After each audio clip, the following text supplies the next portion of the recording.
ዝሚያችን የሃያ ደቂቃ ጸሎት ረዝሞብን ለሁለት ሰዓታት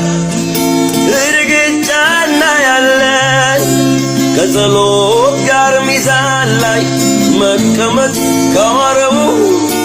አትጠራጠሩኝ እግር ኳስ ጋኔን ነው። ቀንስ ቀንስ ቀንስ ከዲስ ቲቪ ቀንስ ቀንስ ቀንስ ቀንስ ከሽርሽር ቀንስ ቀንስ ቀንስ ቀንስ ማኪያቶ አባዜ ያሁን ደግሞ ለጾም ጸሎት ጊዜ ለቃል ጥናት ጊዜ ከኢየሱስ ጋር ጊዜ